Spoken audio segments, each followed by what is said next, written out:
Good morning, everyone, and welcome to our breakfast seminar this morning. Hopefully it won't be too long before we'll actually be able to once again meet face-to-face after the latest announcements. So looking at today's agenda, we are going to be combining the issues happening at the moment around the focus on diversity in pension schemes, and then we're going to look at the how do we engage member-nominated trustees, or indeed, is there any future for member-nominated trustees? I think it's probably fair to say that the last 18 months have not exactly made the role of the pension trustee any easier, whether we're talking about climate change initiatives, increased pressure from the regulator, or of course, just simply dealing with a global pandemic.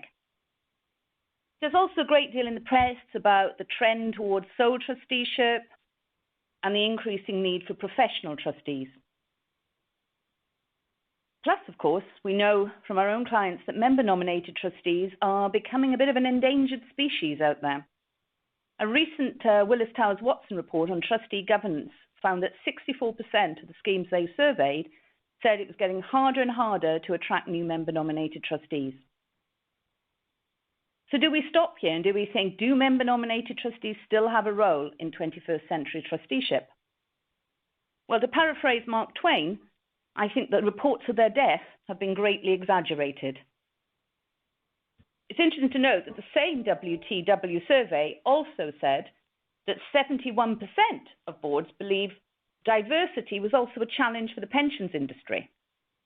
Rather sadly, whilst the majority also agreed that their board did not demonstrate sufficient diversity in terms of gender, ethnicity or age, there was very little intention in the short term of doing anything about it. But scheme membership, if you look at it, is actually far more diverse than the pensions industry or indeed trustee boards. And whenever we meet and talk with member-nominated trustees, many of them tell us how rewarding they actually find the role. So today, we're going to be squaring this circle, and I'm going to be joined by Eleanor Dabley, a partner from Sackers, who's going to relook at what do we really mean by diversity and how is it relevant to trustee boards. And given that we believe that for many schemes, the MNT has a valuable role to play, then bringing fresh perspectives to any board, how we're going to buck this trend and move from getting harder and harder to, yes, this is a rewarding role, and people, we're overwhelmed with applications to become MNDs. There is a question facility on this webinar. If you've got any questions as we go through, we'll either pick them up during the talk or we'll cover them at the end of the session. So with this, I am now going to hand over to Eleanor to talk us through diversity.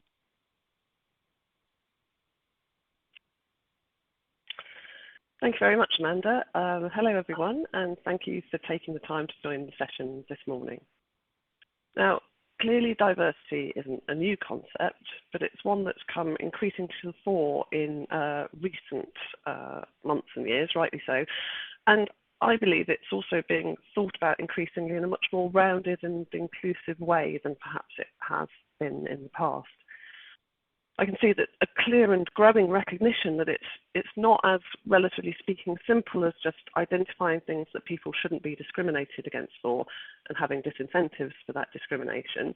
Now, of course, that is incredibly important and the cornerstone of equality. But to achieve diversity and inclusion, and in order to reap the social and the economic benefits that those things bring, we do need to think about behaviours and our behaviours and our predispositions, if I can put it that way, in, I think, a much more detailed and critical way. And I do see that shift happening. I think it's well and truly underway and to be very much welcomed. But what about diversity in pension schemes? I'm going to look in this first part of today's session about diversity in the context of running pension schemes, which I think in some ways is a tricky concept because, amongst other things, quite unusually for entities in charge of so many assets and that are so important in so many people's lives, there's a curious sort of lack of direct structure around pension schemes, and that means that it brings some quite different concepts and challenges to many other organisations that are sort of holding up the diversity lens against themselves. So starting at the very beginning, what do we generally mean when we talk about diversity? Well, we're all aware, obviously, that there's equality legislation in the UK, and that it prohibits less favourable treatment on the basis of 9 protected characteristics, and they're the ones listed here, plus gender reassignment. When pension schemes are subject to those requirements, they're treated as including a non-discrimination rule, which effectively means that trustees and employers can't carry out any functions in relation to the scheme in a way that would amount to unlawful discrimination on the grounds of any of these characteristics or the related conduct of victimisation or harassment. So, no pension scheme provisions that discriminate on these grounds, other than within exceptions set out in regulations, is permitted. And you also can't have discrimination in the exercise of other functions related to the scheme, and that explicitly includes the appointment of trustees. But although diversity is obviously linked to all of this, it's not the same thing, is it? Diversity is more than equality. And to put it at its simplest, it is simply being composed of differing elements. But how do we assess diversity, or how might we measure its adequacy in the context of the management of a pension scheme? As I mentioned earlier, I think it's a sort of quite an amorphous concept as an entity. Now, companies and organisations employing people might assess whether they're diverse, in quotes, enough, which is an interesting concept in and of itself, by looking at whether their makeup reflects that of society as a whole. But that's not necessarily what a trustee board might be trying to reflect. They might, for instance, be looking a bit close to home. They might be thinking about whether they're reflective of the sponsor's workforce or even more specifically the scheme members. And that, I think, starts to call into question some interesting points about what we're hoping to achieve by diversity, and I'll come on to that a bit later. I think it's also important to remember when thinking about diversity in the context of a small group like a trustee board, which is typically not more than 10 or a dozen at the most today, I'd say, that the smaller the group you have, the lumpier representation will inevitably be. And I think by that I mean it's difficult to achieve sort of smooth representation of lots of different things in a small group. What I would say is that I don't think the fact that you might find it more difficult to achieve something that looks like a pretty diversity picture in a small group, that shouldn't limit ambition. It shouldn't lead us to assume that trustee boards are inevitably going to be unrepresentative. So thinking about it in a slightly different way on this slide, I've sort of broken down some ways that we might typically think about diversity within, or diverse characteristics, different sorts of characteristics within different groups that are relevant to diversity in pension schemes.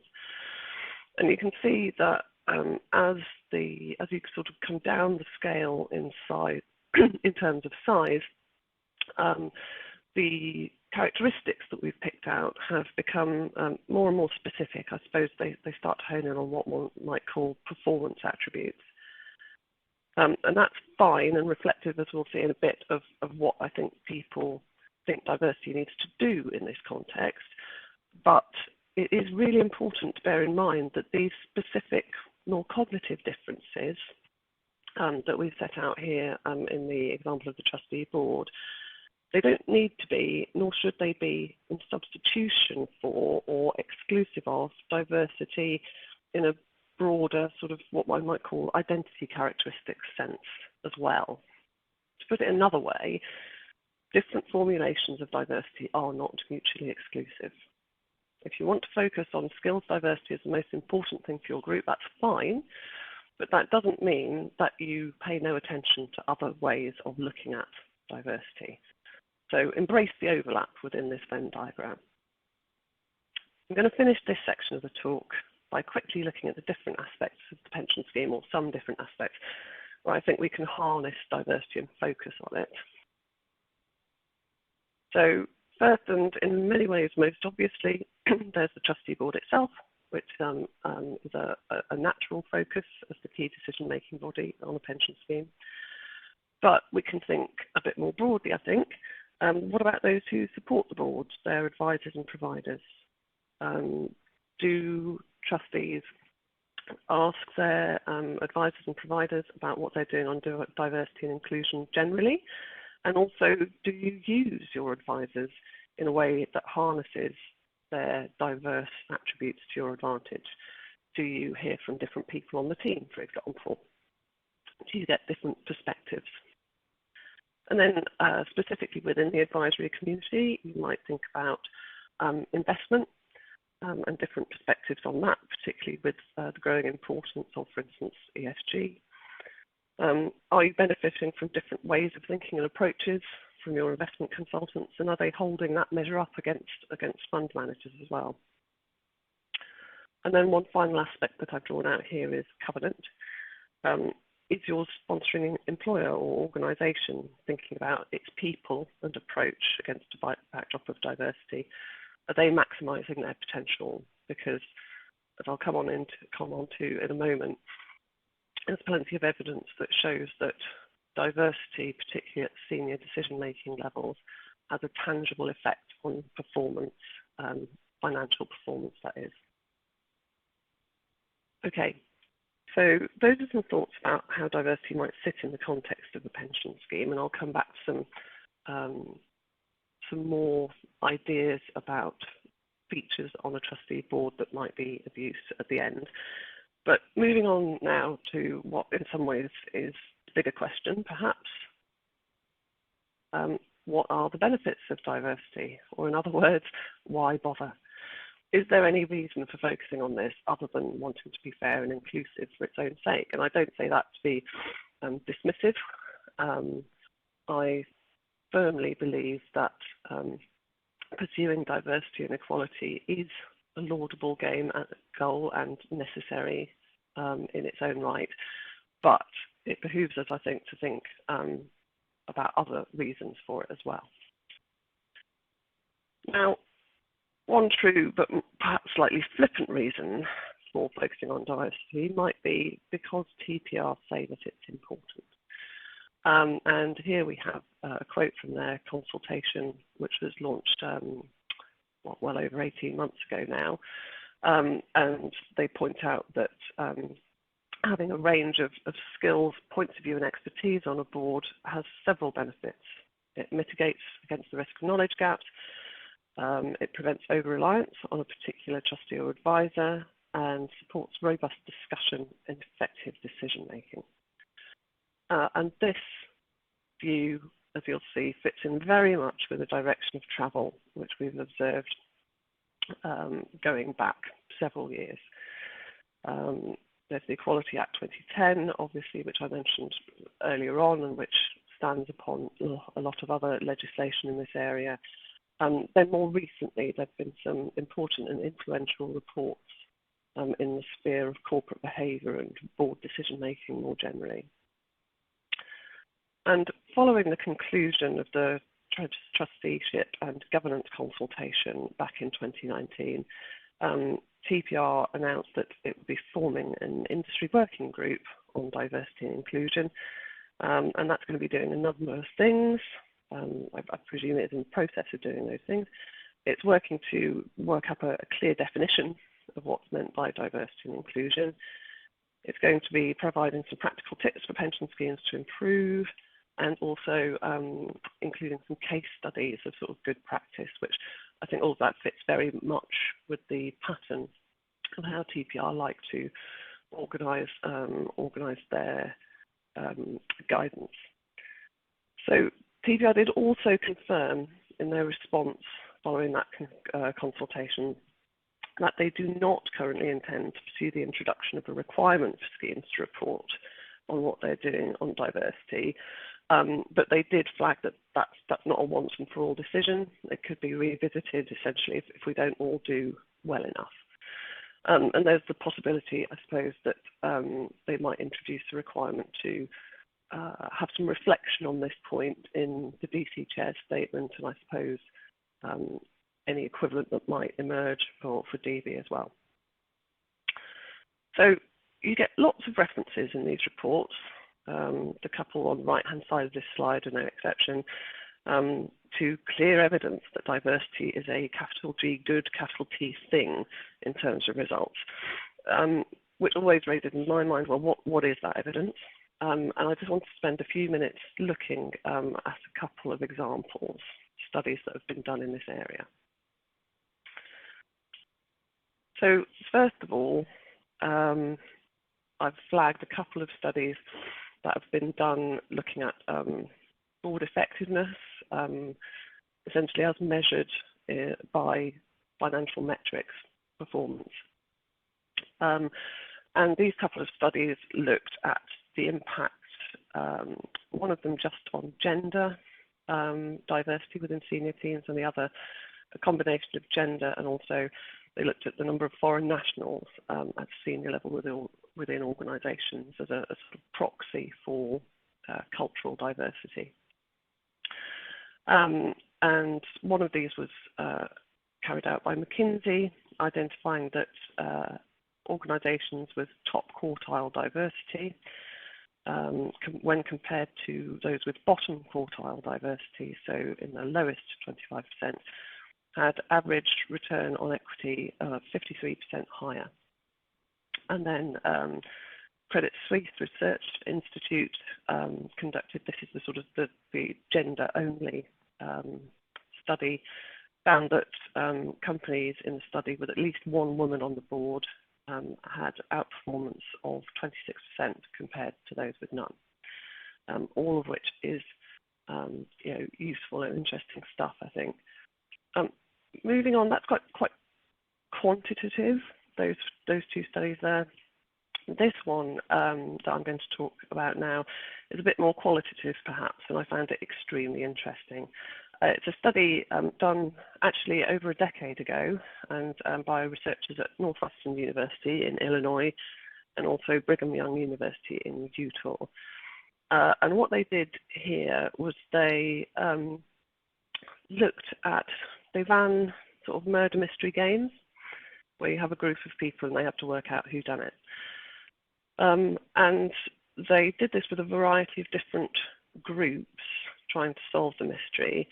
And what they were doing was taking an established group, and then they would introduce newcomers into the group and compare the results. And they did this using both what they called in-group newcomers, so people that the established group didn't know, but who had a variety of characteristics that were very similar to them. And then they had out-group newcomers as well, who were people who were more diverse. And they ran these through a variety of different scenarios as well. And the results are really as summarised at high level here. So the more diverse groups were more likely to correctly identify the murderer, i.e. they solved the problem better. And really interestingly, their mere presence achieved this, which means it wasn't that they had special information or special skills or anything like that. It was the presence of somebody who was different encouraged the whole group to approach the problem and maybe to adjust their thinking and do it in a different way. What's also interesting is that although the more diverse groups were better at solving the problem, they were less confident that they had done so. And they perceived themselves and their interactions within the group as being less effective than the established groups. The really important thing for me here is that this research indicates that some of the markers that we tend to associate with good discussion and decision making, so confidence, congeniality in the room, relatability amongst the group, those are comforting, and actually perhaps we allow them to comfort us a bit more than we should. And conversely, if a discussion or meeting feels a bit bumpy, then that's not necessarily a bad thing. It doesn't mean that you're not making effective decisions. So, on to what I think are some specific benefits of diversity for pension schemes. all this, I think, absolutely stems from the potential that a more diverse group has to make more effective decisions. That leads to better governance and member outcomes. It has the potential to enhance the board's reputation, and that builds more trust amongst current and potential members. And all of that, I think, sits alongside more concrete aspects, perhaps, such as more diversity and different perspectives on a board might mean that you bring a different perspective to member communications, and those become more relatable, which in turn drives improved member engagement and reputation and trust. So turning then to a quick quote from the TPR blog last summer with some of their thoughts on this. They talk about how diversity drives better results. And they also move on to a really important point, I think, for the pensions industry specifically, which is that diversity is important for pensions as an industry so that we are representative of those that we're serving, members of pension schemes. Pensions clearly has an image and reputational problem. At the moment, it seems obscure and remote to lots of people, and that can't be helped by perceptions that the people that work in the pensions industry and run pension schemes, to the average potential member, they're thinking, well, that they're nothing like me, and better diversity can help with that. What did the industry have to say in response to the consultation? What were the industry's thoughts? Well, this chimes very much with some of the things that Amanda was saying earlier. I think everyone appreciates the need for diversity within pension schemes. It is very much focused on skills and competence. I'm not really going to comment further on the second and third items around trustee appointments here, as that's going to be a focus of Lucy's presentation in a little bit. But as I say, the first one very much echoes the earlier slide we had about the importance of getting the skills you need to do the job as a trustee board.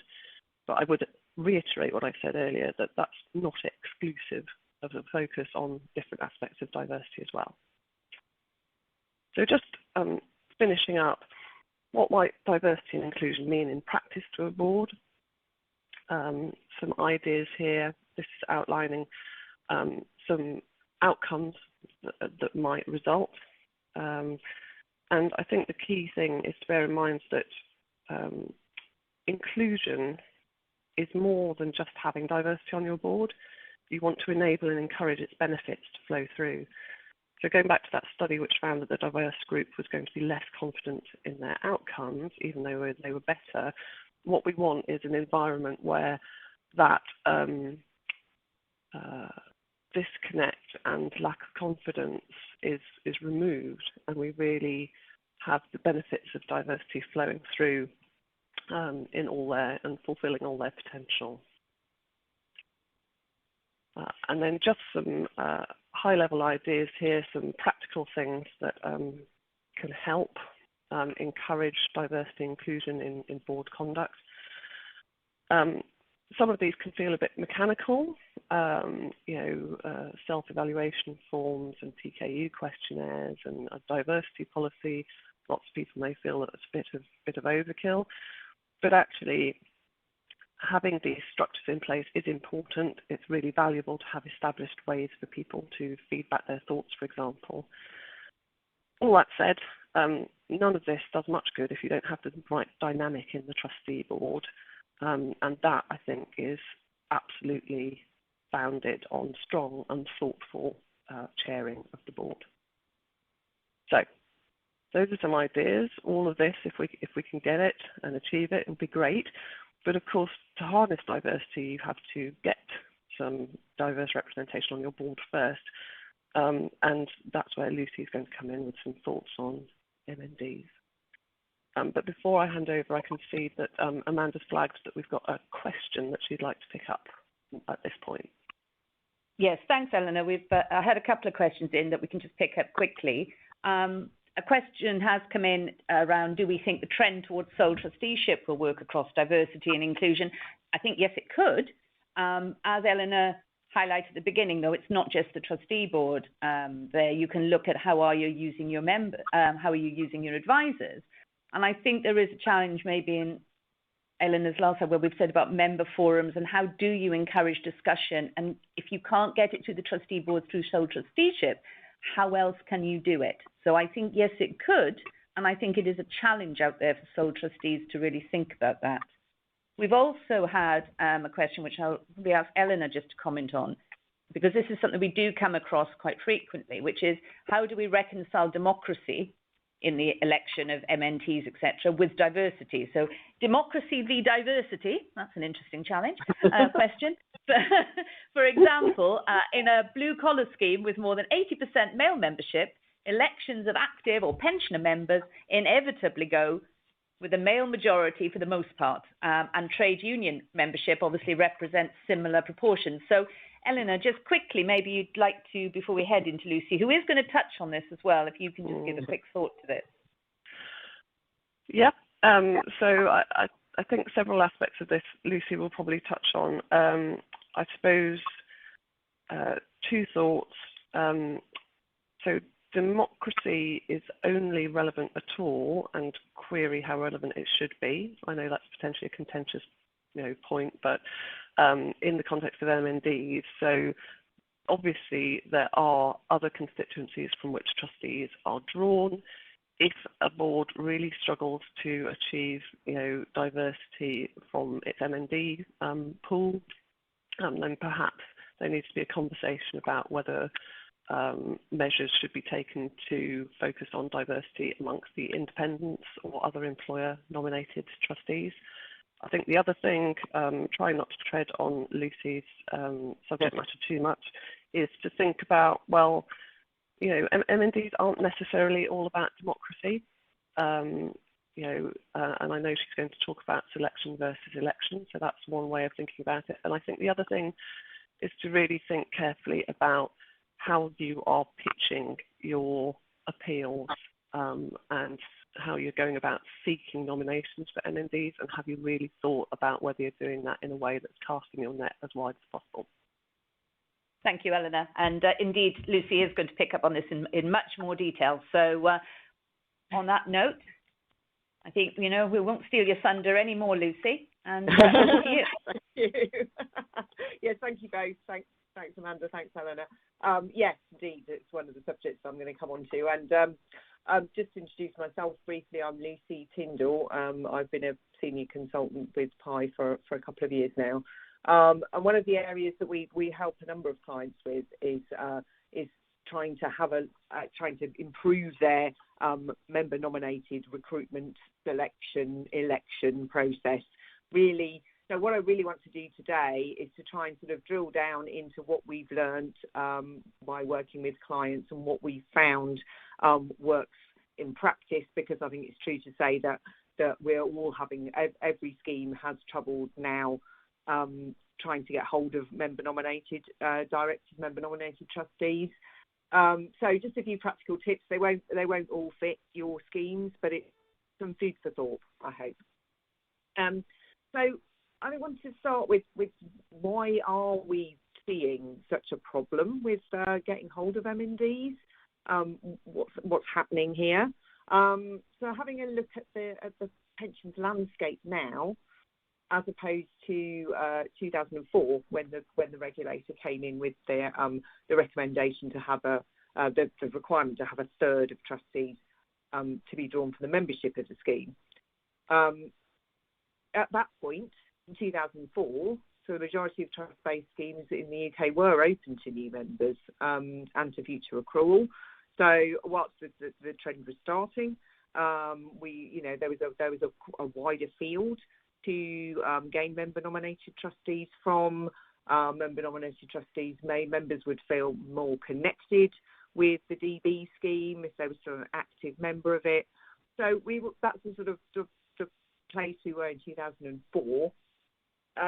Fast forward now to 2021, and we've just seen a huge drop-off in DB schemes being open to new members, as everyone knows. The last figures I looked at from the PMI said there were fewer than 13% that were open to new members, and over 50%, and that's probably even more now. I think this was a 2019 study, that are closed to future accrual. And also coupled with that, what we've had is a ramp up from the regulator in responsibilities for trustees, in requirements for trustees. So the combination of those two is starting to really put people off applying for these, putting themselves forward. The DWP had a look at whether they should be increasing the requirement for member representation on boards to 50%, and they stepped back from that. And some of the reasons for that, they did quite a comprehensive consultation. And these here were some of the reasons why people were saying that they don't want to put themselves forward as an MND. So boring and technical, well, we all know that about pensions. Everyone who's had someone wander off at a dinner party once you've mentioned that seemed in. Office politics, sometimes it can be seen that you're, I don't know, sucking up to the boss a bit, or somebody else in the office sees the pension scheme as their role, so that it can cause some tensions. Perceptions of personal liability, so people are scared to become trustees because they see the responsibility that is put on trustees and don't understand the protections that are there. Places an employee in a position to their employer. I mean, that can happen as well. That if it feels like you're playing along with the employer rather than being on the side of the staff. The commitment, certainly in terms of time and effort, I think that we're a bit more honest about the commitments. There's certainly more meetings and more requirement to do research and to do training as a trustee in any well-run scheme, and that can be a huge commitment in terms of time and effort. And as employers, sponsoring employers, not step away from their responsibilities, but have closed their schemes and are pushing them into the background, they're less likely to be favourable, possibly, to people taking time off to go and put the time into being a trustee. And coupled with that, then that might mean you haven't got enough time to do your main role. So these were just a few of the reasons that were put forward. So what can we do? What can we do to combat that? To try and look at how can we move from where we were in 2004 to where we are in 2021 to try and make sure that we still keep getting people interested. We whip up a bit of interest in becoming a member-nominated trustee or director. So what I wanted to do, I think that the first thing to do really is for any scheme, I'd recommend for any scheme, is go and get your policy. Go and have a look. Most schemes would have put their own policy in place, written by the trustees, possibly with help from the lawyer. But go and have a look, see what it says. Is it still appropriate for your membership? If your scheme if you haven't looked at it for a couple of years, your scheme might be in a different place. They might have closed to accrual. It might be, so just make sure that it still matches with the membership of your scheme. If it's specifying that you need to get some of your member-nominated trustees from active members, for example, and you don't have any active members anymore, well, then clearly you need to have another look at this policy. And I would say go and do that now and don't wait until you've got a member-nominated trustee who's stepping back or is at the end of their term, because you won't have time to do anything about it possibly then. So step back and have a look now. As I say, mostly you will have trustees will have put their own policy in place, which they will have created, but they will be cognizant, obviously, of trustees and rules and their trustee articles and any agreement that you might have with the sponsoring employer. And you need to be aware of which parts of the policy are down to that and which parts of the policy are what the trustees felt was a good way to do things at the time.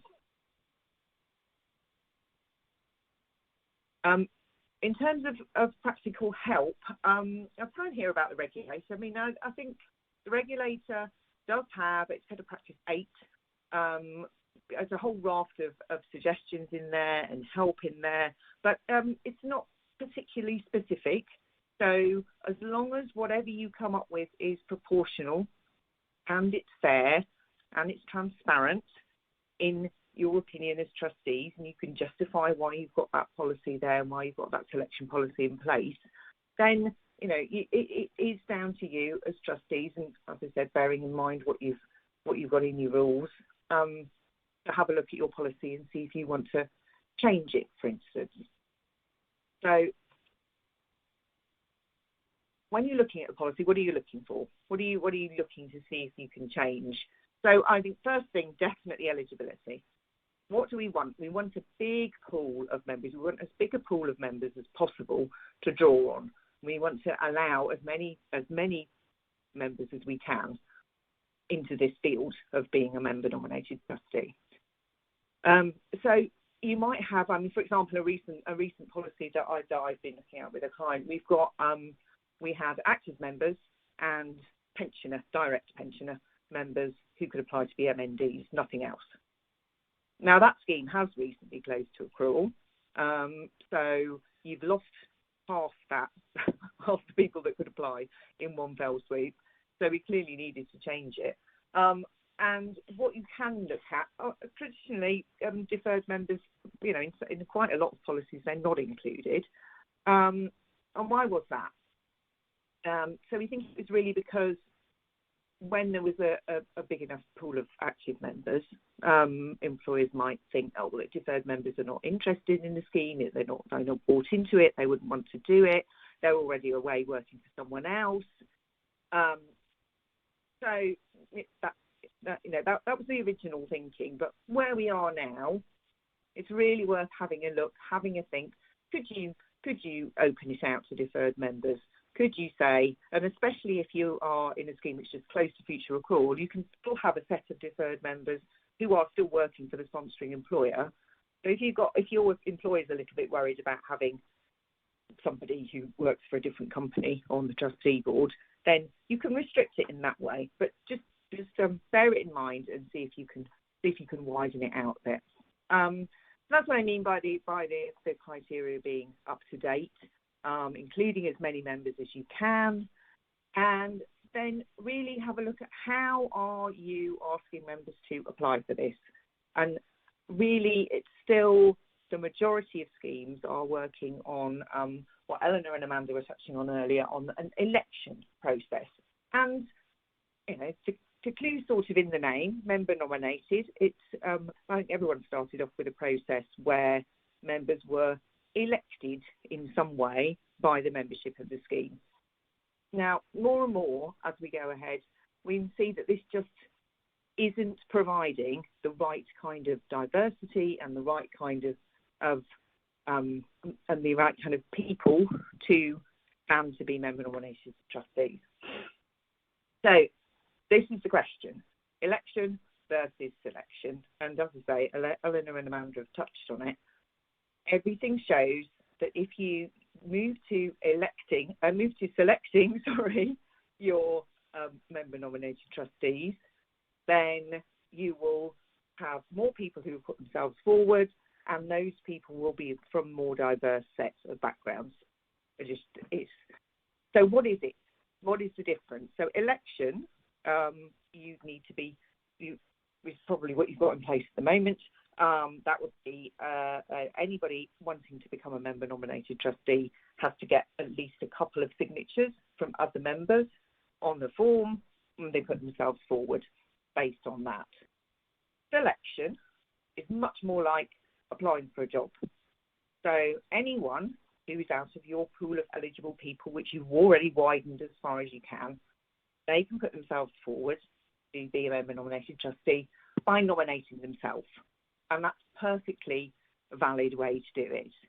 There's nothing in CPR regulations that says that you can't do it like that. And we've certainly found that, as I say, it brings the pool up, it brings the applications up, and people really start to see more people coming and putting themselves forward. Some schemes have done it already, so it's shown itself to be a really effective way, I say, of getting the applications up. So if you accept that that's what you're going to do, so you're going to move to selecting, then it's up to you as the trustee board to make that role attractive. So it's like you've got a vacancy, you've got a job going. How would you make that attractive? How would you get the right candidates in for the job? So advertise it. Think about advertising it properly. A dry old letter sent out to every member that's eligible with a wodge of information on the back of it with a big dry old form. That's gone. You might get some applications from that, but unlikely. So what we would recommend is that you advertise it, you think about it like your job and you advertise it like that. So if you do have a good relationship with a sponsoring employer, talk to them about how do they communicate with staff, how do they communicate with the eligible members that you've got working there, and use those channels that they use. Try and think about what is good about the trustee job. So I think traditionally we've put it forward as, they have a financial background, or and that's what people think trustees need. It's really important to try and look at what does the business do, what does your sponsoring employer do, what kind of skills might there be within that within the employer, and try and focus it on that. So there are many different skills that make a trustee good, and they can be customer care, they can be HR, they can be governance, legal, anything, lots of other things other than having a finance background. So it's important to call those out, to name them, to say, here's why you might want to be a trustee. And on that, mentioning the benefits to people for applying for it. So it's a really, really good way of getting some experience at board level, getting some exposure to senior staff in the business. All of those things people don't realise. So just make sure that they do.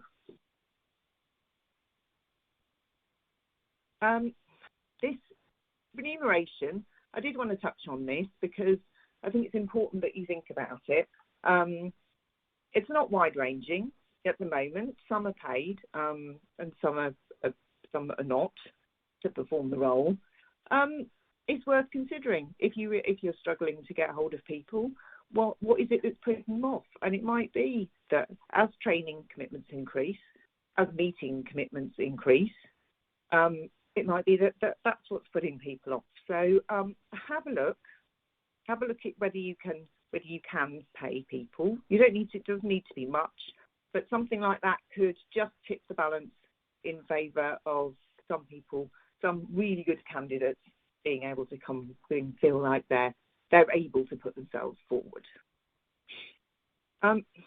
Okay, so you've done all of that. You've widened your pool. You've advertised it beautifully. You've actually got a big flood of applications now. So everybody wants to be one of your MNDs. And then so you can flip that around a bit now. So now you can say, okay, as a trustee board, what do we actually need? What do we want? So again, it's viewing it really as a job interview. What do we want? What have we already got on the board? What do we need to provide better balance? Where's the scheme going? What kind of skills would be useful for us? And hopefully you'll have a bit of a pool that you can draw on there, and draw yourself up some questions, draw yourself up some points that you want to go over with people who've applied for the job, and then lastly, really have a look at your selection process. So hopefully you've got your big pool of applicants now. You might want to just do an interview panel, which is okay, and at least you're talking to people and you find out where they are. Think about being inclusive in everything that you do here, though. So an interview panel, actually, the current environment is quite good because it's much easier for people to hop onto a video call from any part of the country, and rather than saying that you're going to hold interviews, say in London, when some of the people that are applying for this job might not live in London, might be scattered around the country, or might not be able to travel up to come for an interview. So think about that. We love a selection day at PI. I understand that, of course, some schemes are just not big enough to do this, but if you are, then you can really put the candidates through their paces and have some fun with it as well, and get to know them and get to know how you really get a feel for how they might fit into your board. So they're great. You can give them people scenarios, case studies, see how they work in a group, and you can score that all up at the end of the day. I put on paper on here, don't do that. Always talk to your candidates. You need to get a feel for how they will fit in with your board. So generally, and just to bring this to a close now, we would recommend that you use a combination of selection and interview panel. Of course, we would say consider using an independent consultant, because, we would say that, wouldn't we? But just make sure that everything you do there is consistent, because if you do have a few people apply, you've made this role so attractive, some people might not be happy when they don't get it now. So, in conclusion, we do believe that you need MNDs. You want MNDs, go and try and find them, and then try and keep them. Thank you. Enough. Thank you, Lucy. I think nailing your colours firmly to the mast there. Good to see. On it. It's on the fence. Yeah, no, the fence there. We have had you've got a couple of questions coming in.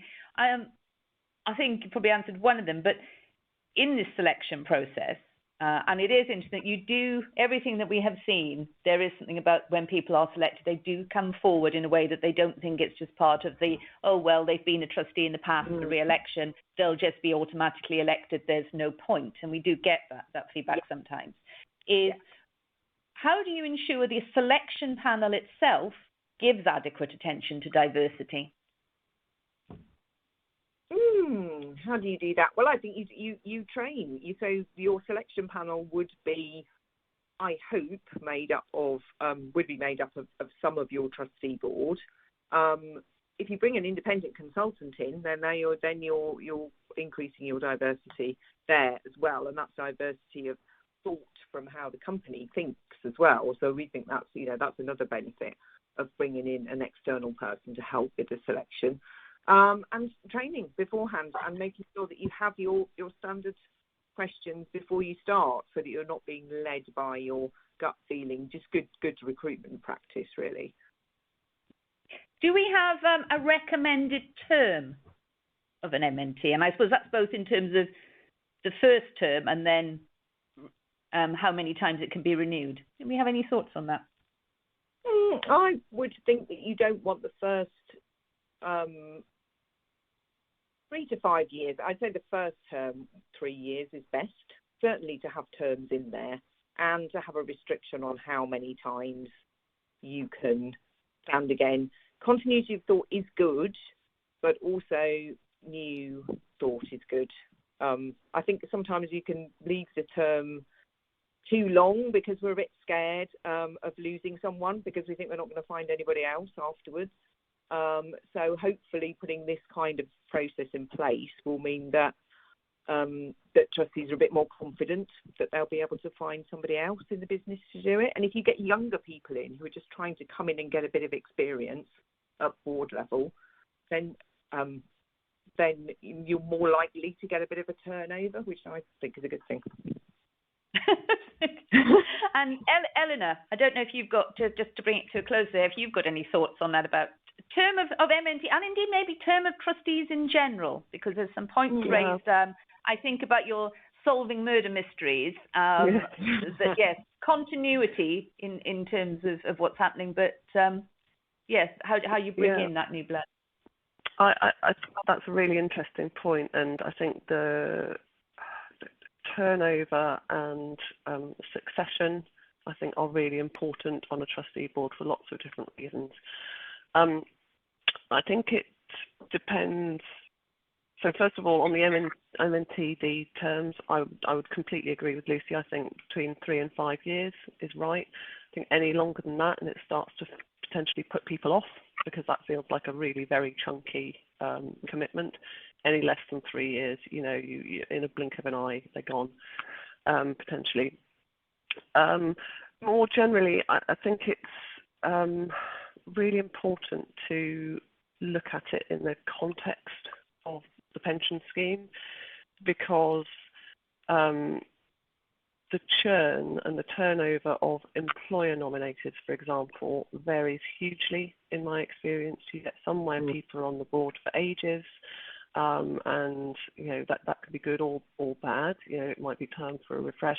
But then you get other boards where there is a sort of revolving door for employer nominated, you know, employed trustee directors. Often, I think, because they're not being given enough time to do the job properly, which is a real challenge. And in those circumstances, I think maybe you look to longer terms or more relaxed limits on terms for MNDs to sort of provide an element of stability that's lacking elsewhere. Thanks, Eleanor. As you say, a lot of this is scheme specific. And then we've got one final question coming in, which picks up a little bit. Is okay, we're going down the selection. What's our recommended makeup of a selection panel? So, Lucy, do you want to give one quick thought on that? And then, Eleanor, if you give one thought on it as well, and then we'll close. Couple of trustees, chair of trustees, another one, and an independent consultant. Okay. And of course, how could we not? And Eleanor? Okay. Again, I think this is quite a scheme-specific question. You have got to have at least 2 members involved. They don't need to be both member-nominated directors, but you've got to have 2 members, because the legislation says that the selection must involve, in quotes, some or all members of the scheme. And the generally accepted view is that some means more than one. So you've got to have 2 members involved. Typically, those are existing MNDs, but I've seen, for example, separate union reps, or you know, somebody in HR who happens to be a member of the scheme will do as well, or employer nominated. Beyond that, I think you need to have several existing board members. Definitely, I would say somebody who's involved in the day-to-day admin and running of the scheme, pensions manager or scheme secretary or similar, because they'll have a really good feel about the fit and mechanics of the board as a whole. And I think some sort of external perspective is useful as well. Yeah. Great. Thank you very much, both Lucy and Eleanor. Interesting debate, and obviously there's a lot happening in this field going forward in terms of diversity versus equality. And I'm glad that we established today that a trustee board is not a democracy. So on that note, thank you very much to everyone that joined us today. And hopefully we will be seeing people again soon. Thank you very much.